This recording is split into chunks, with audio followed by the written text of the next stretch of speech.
Leo nataka nikupe somo kubwa sana wewe mwanafunzi wangu ambaye unanifuatilia kila siku katika masomo yangu.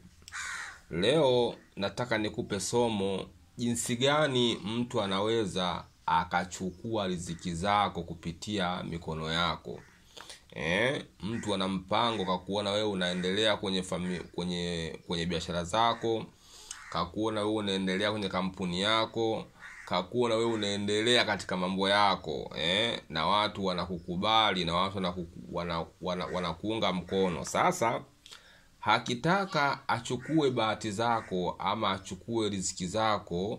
Zipo njia nyingi sana za kufanya hilo jambo, lakini njia kubwa mojawapo ni maji. Sawa? Sasa kitachokuja kufanyika sasa, leo nataka niwape somo kwa wale ambao walikuwa wajui, na wafumbua masikio na watoa matongotongo mnisikie ni jinsi gani mtu anaweza kachukua riziki zako. Sawa?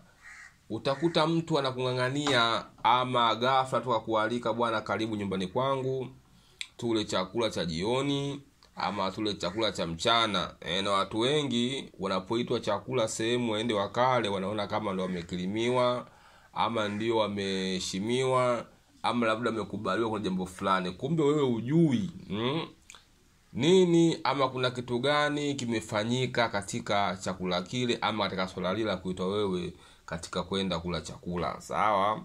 Sasa ukifika pale, unaanza kunawishwa mgeni, na wewe mgeni ukafurahia, ukaanza kunawa na ukala chakula kile vizuri kabisa, au wote mkanawishwa mkala chakula kile vizuri kabisa. Sasa kinachofanyika, maji yale yanapobaki, kama mtu yule ana uwezo wa kwenda sasa kusema nataka riziki zake zote nichukue, mipango yake yote niiteke mimi, unashangaa niko nafanya kazi na kampuni fulani, mara tu ile kampuni imekataa. Nilikuwa mimi nafanya jambo fulani, mara ile jambo sasa limeenda sehemu nyingine, afu unakuja kushangaa madili yako yote yanaenda kwa mtu ambaye unayemfahamu, ama michongo yako yote unashangaa imegeuka imeenda kwa mtu ambaye wewe unamfahamu. Sasa unashindwa kujua nini kilitokea. Sasa ndugu yangu, unaponawa maji sehemu yoyote kwa mkono wa kulia, unapoanza kunawa maji kwa mkono wa kulia, hilo ni kosa kubwa sana. Kwa sababu unaponawa pale na mtu anapokumwagilizia, uweze jua muoni mwake ananuia nini ama kaishapanga anuie nini. Unaponawa vizuri kabisa. Sawa? Unapomaliza, mwanzo anza akachukua ile maji akaenda kufanyia jambo lake. Ama anaweza uona na maji akamuita mtu, njoo chukue maji yako, ukamwahi kumbe yake aende kuyamwaga. Au sasa akiamua sasa akuharibie, anaweza akaharibu. Ina maana anaweza akachukua ile maji mlionao wote, anataka kuwafilisi kampuni zenu, mambo yenu, akaenda kanuilia akayamwaga. Ile maji yanapokauka chini na nyinyi mambo anza kuharibika.